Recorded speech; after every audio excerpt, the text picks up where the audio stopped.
suspicious, shady thing.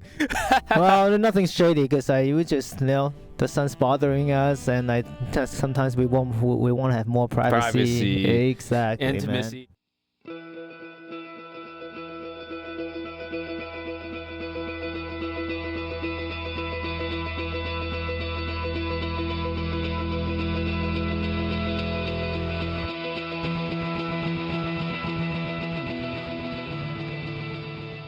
Welcome back, guys. So here we are. We are the Oshare ShoX podcast. Yes. And here we talk about the visual K industry, right? How the whole thing got created until these days. These days are still very popular. And again, we're here to pee together. What's pee?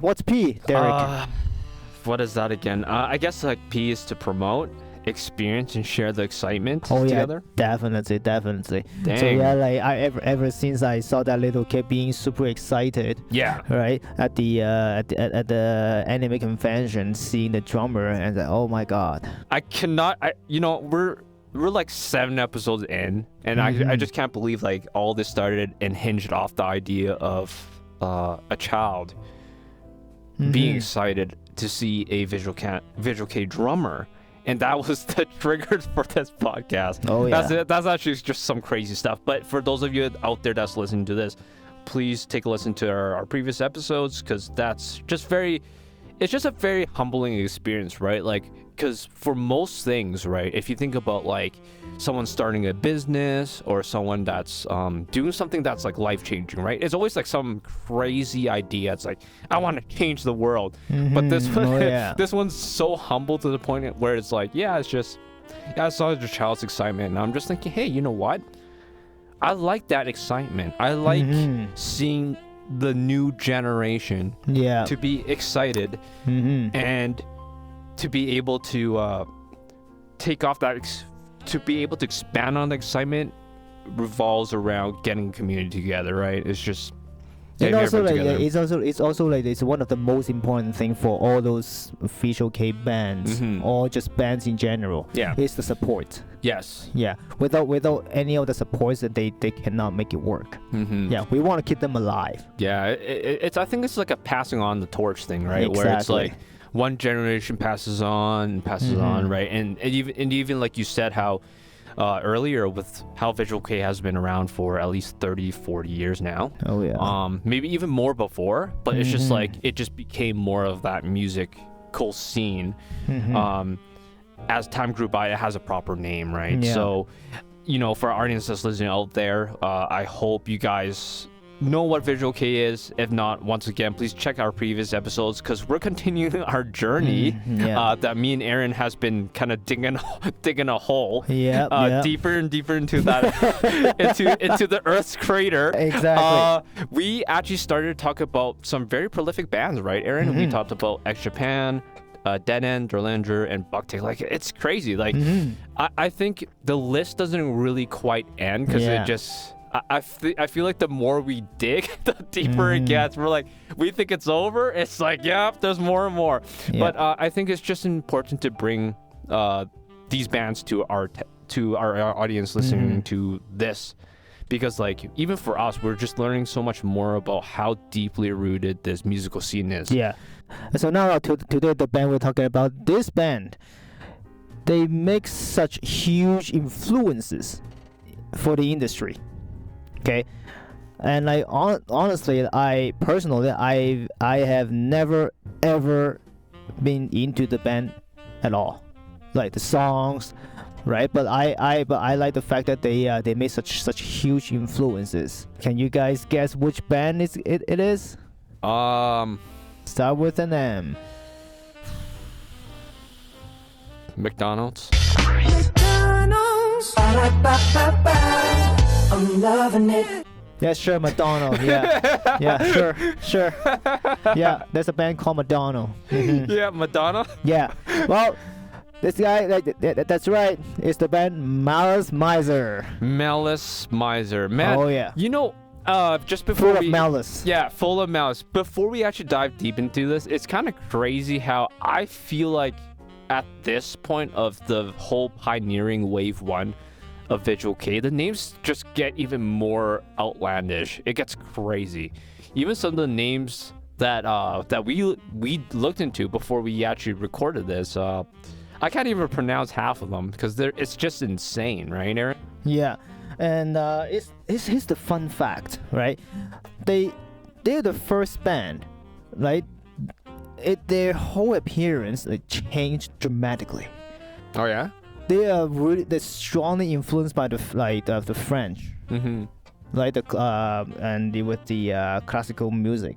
Yeah. Right, and you can see look at the outfits. I don't know how to describe, because sometimes they're wearing this pirate hat, right? I don't know what to call that, bro. Like a bandana or like exactly a top hat. Exactly. But another interesting thing I found when I searching up this band. Yeah. It says Visual K rock band.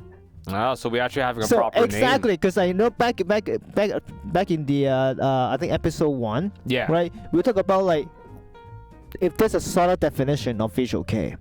Yeah, Right. it's true. Right. So now all of a sudden like Malice Miser is what? A Visual K rock band. So that's what Visual K is. Yeah. No, like it's after reading that, now my head's are full of question marks. Yeah, you're like, okay, so Right. So the definition of Visual K rock band, I feel like that term was maybe later adopted as time went by, because Right. as we discussed, especially with episode 1, or in this case episode 2 with Extra Japan. If you haven't listened to that, you guys, audience out there, please check out the Extra Japan one because that's phenomenal. Mhm. That episode. But Yeah. going back to what you're saying, Aaron, Visual K as this is the musical scene, and Visual K rock band just became more of I'll say like a predominant term Yeah. that's used later on when it's more established, right? So Mhm. that's crazy. See, like when I'm reading that, like that might confuse our audience out there. Like, okay, a band like Malice Miser is what Visual K is, Mm-hmm. which Yeah. is not on, like, at least not on my dictionary, Mm. right? Like Visual K is at least a lot more than that. Yeah, Right. I guess like, you know, for outside people, right? When they hear, because like this is something okay. You know what? I'm gonna bring this up a little bit, but Mhm. this is something we are discussing about, me and Aaron, behind the scenes. We're discussing, perhaps we're gonna probably do an episode about Japanese rock bands, not Visual K related. But just going back to kind of why I feel like that name is used, because of kind of how Visual K and how rock bands are considered in Japan, is kind of like really messy. It's kind of like you can see a rock band and they can somewhat be Visual K in terms of style, and Visual K is just Visual K the whole time. So I feel like the Visual K rock band is to identify exactly that band is more leaning towards Visual K than just a rock band, right? So I feel like that's why they use terms like this now. But if we were to say when these bands existed, like especially during the prime days of Malice Miser, I don't think that classification existed, right? It was still just called Visual K at that point. So so that's what I found like very, very interesting. And honestly, like for this band, like I said, I never really into them. But like, How could you, Aaron? Well, I'm sorry, guys. Like I like Gak's voice. Oh yeah, that's true. Right. Yeah. But the thing is that I like for the whole thing, like it's not really my thing. Right. Yeah, like for our audience out there that doesn't know much about Malice Miser, we just talked about kind of this band being a very important aspect of Visual K. I'll say kind of like in that middle to near the last end of wave 1 before we head into a newer generation, which is in the 97s, right? To the early 2000s. What my best description is, like, based off what I personally know too, is Malice Miser is definitely, like you said, more to that gothic rock type of style of music. It's more, you know what? I'm gonna say it. I don't know if you agree with me, but this is how I see it. I see gothic rock, at least with Malice Miser's style, kind of more so of like a theatrical play. Yeah, almost like you're so right. almost Definitely, like yeah. Othello or those Western, like European like plays. And I feel like that's what it feels like. It's just like a drama. or like a soap opera, but more so for in the music. It's very eccentric. It's very, I'll say even emotional, but it really depends if you're in that mood though. I think that's the biggest problem. Well, I think like for Metal Miser, they did make it like a theoretical, right, type of music, because like they did do some performance on the stage, like Mana dancing. You know what I was gonna say too is they know how to put up a show. Like they're able to really put up like a show that feels like you're, especially their lives. It feels like it's actually a play. I feel like that's their strongest part as a band for Metal Miser. You have to go see them versus listen to their music, because for most people, if they listen to Metal Miser, it's like maybe not my thing. But if you guys want to check them out, like here are the songs that my good friend Isa recommended me, because like she actually like into Metal Miser, but like I said, I'm not into them. I don't know any of the song. But here are the songs that she recommends. It's Garnet, Beast of Blood, and No Pains, No Gain. Yeah, so please check it out, guys. We already know what Metal Miser is about, but let us know if you guys are into gothic rock. Actually, let's do Aaron, you know what? Let's make this kind of spicier. Somewhat spicier, but let's make this more interesting. For our audience out there listening to this, do you guys listen to gothic rock? Like, you know, it doesn't have to be Japanese, but do you listen to gothic rock, whether it be Western or even Visual K's, in this case, Metal Miser? Let us know if there's some similarities or no similarities at all. Let us know in the chats below, because we would like to know, because I'm very interested, right? I want to spice it out. I want to know if those of you that out there that's listening to this podcast right now are gothic music enjoyers. And if you are, what are you listening to? What band? Are they singing in English? Or are they singing in Japanese? Let us know if there's similarities or not, because I'm very interested, right? Let us know which one's better even. I'm going to be that guy. Let me know which one's better. Honestly, like for me, for me, I'm also into metal, right? So the only gothic metal band I know is Epica. Yeah, that's true. That's very true. And it's very different, right? Like I want to also highlight that the gothic rock that you listen to for Japanese is quite different, actually, from Western gothic rock. So so for our audience out there, let us know if you listen to any gothic rock aside from obviously Metal Miser we're talking about, because we would like to know. Because I mean, I don't know, maybe I'll one day want to go listen to gothic rock, and maybe when I'm more so in the mood. But yeah, in terms of Metal Miser, they're definitely one of the biggest, like definitely I'll say kind of more in that leaning heavy on the gothic rock, but they are also very important, right? Because I feel like from them, I could see kind of future generations, as we talk more and dig deeper into the whole, you're going to find actually more bands that are similar to them in terms of aesthetics, like dressing a certain way, like style, or even some of the singing, or even like the music. You might see some of that carry over to that generation. Yeah, but but for me, I'll definitely not call that official K. That's not what it is. So I don't know. I don't know how or where that came from. That definition, right? See, for me, I just reading all this info from Wikipedia. When just poke my eyes out as soon as I saw that Japanese official K rock band. Huh?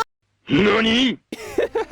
But yeah, it just goes back to, I guess like it's better to give it a term than to not give it a term, right? I feel like just going back to Metal Miser specifically, I can see where traces of it goes back to Visual K, as early as going back to X Japan, as we said. But at the same time, like I think it's just a way for people to know a difference, right? I don't like labeling things, but I think it's just easier to at least have a name for something than to guess what that thing is. So we will let our audience know, because we will eventually dive deeper into other bands that kind of triggers the question again, like, is this Visual K? Why is this Visual K? You're gonna see like that term becomes even more and more obscure. I mean, like it's not gonna make any sense.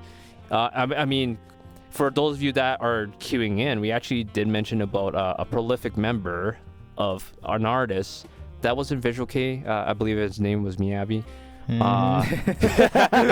You believe? It's definitely Miyabi. I know. That's why I still looked into your eyes. So Actually, check out our episode 1. I'm not gonna talk about too much about it, because check it out, because we did mention about even someone as prolific or someone that's really deeply rooted into Visual Kei and still is one of the founding members. Oh, more so of a pioneering Visual Kei artist in this modern era. That even he doesn't even know what Visual Kei is about. So. He doesn't even know how to describe it, because that term just does not make any sense. Yeah, but well, you cannot say he doesn't know. He knows, but he just don't know how to explain properly.